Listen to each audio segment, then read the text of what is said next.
নমস্কার বন্ধুরা, আমি সরবী। এখন শ্রাবণ মাস চলছে, বলার অপেক্ষা রাখে না। এখন বাবার মাস, বাবার জন্ম মাস। সবাই বলো হর হর মহাদেব।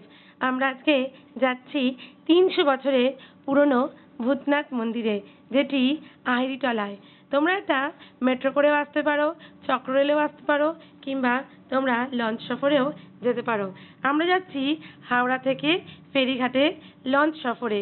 এখান থেকে 1 নাম্বার কাউন্টারে চলে আসবে। এসে পার হেড 6 টাকা করে টিকিট। এর বিনিময় গঙ্গার ফুরফুরে হাওয়া গায়ে মেখে একদম চলো বাবার দর্শনে। জয় বাবা ভূতনাথ, জয় বাবা বিশ্বনাথ। চলো, আমরা এখন সুন্দরভাবে চলে এসেছি ফেরিঘাটের সামনে। আর দেখতেই পেলে হাওড়া ব্রিজ, আর আমাদের লঞ্চও চলে এসেছে। হাওড়া শোভাবাজার আহিরিটলা এই লঞ্চটায় উঠে পড়লাম। আর গঙ্গার কি সুন্দর ফুরফুরে হাওয়া দিচ্ছিল, উফ, প্রাণটা যেন একদম শীতল হয়ে গেল। এবার চললাম বাবার উদ্দেশ্যে। সামনেই নিমতলা মহাশ্মশান, আর ওইদিকেই রয়েছে আমাদের গর্ব, আমাদের বাংলার, সারা বিশ্বের হাওড়া ব্রিজ। এখানে গঙ্গাঘাটে ভীষণ ভিড়, সবাই চান করে বাবার কাছে যাচ্ছে জল ঢালতে। কথায় কথায় চলে এসেছি আহিরিটলা ফেরিঘাটে। আহিরিটলা ফেরিঘাটে নেমেই দেখছি বৃষ্টি আসবে আসবে করছে। সে বৃষ্টি আসুক, বাবার দর্শনে এসেছি, বাবার দর্শন তো ভালোভাবে করবই, তার সাথে সুন্দরভাবে পুজোও দেব। বলতে বলতে 2-1 ফোঁটা শুরু হয়ে গেল। 2-1 ফোঁটার সাথে সাথে দেখছি ঝমঝম করে বৃষ্টি শুরু হয়ে গেছে। প্রায় আমরা স্নানই করে গেছি, ভালোই হলো। কিন্তু স্নান করেও আমরা বাবার এত ভালোভাবে দর্শন করেছি, বলার অপেক্ষা রাখে না। কিন্তু এত বৃষ্টি হচ্ছিল যে মাঝখানে একটু বিরতি নিতে হয়েছে। প্রচুর বৃষ্টি, খানিক বিরতি নিয়েছি 10 মিনিট। তারপরে গুটি গুটি পায়ে হেঁটে চললাম বাবার উদ্দেশ্যে ভূতনাথ মন্দিরে। তোমরা এটা চক্র রেলে আসতেই পারো, একদম চক্র রেলে করে শোভাবাজার নামবে, ব্যাস শোভাবাজারের একদম পাশেই।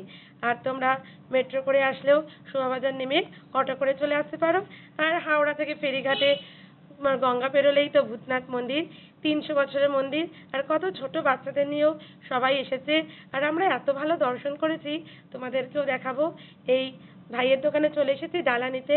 আমি বাড়ি থেকে প্রচুর ফুল বেলপাতা নিয়ে এসেছিলাম, তাও এখান থেকে মন তো মানে না, এখান থেকে দুধ, গঙ্গা জল, বেলপাতা, ফুল নিয়ে নিলাম। বাবার এখানে গোলাপ দিয়েছি, প্যারা দিয়ে পুজো দিয়েছি। আর সত্যি বাবার এত বৃষ্টি করেই বাবা মনে হয় মন্দির কিছু ফাঁকাই করে দিল। এত ভালোভাবে দর্শন করেছি কি বলবো, দেখতে পাবে তোমরা সেটা। আর নিয়ে নিলাম বাবার প্রিয় একটা আকন্দের মালা। চলো এবার বাবার দর্শনে যাওয়া যাক। আর সাথে ধ্বনি তো থাকবেই, হর হর মহাদেব, হর হর মহাদেব।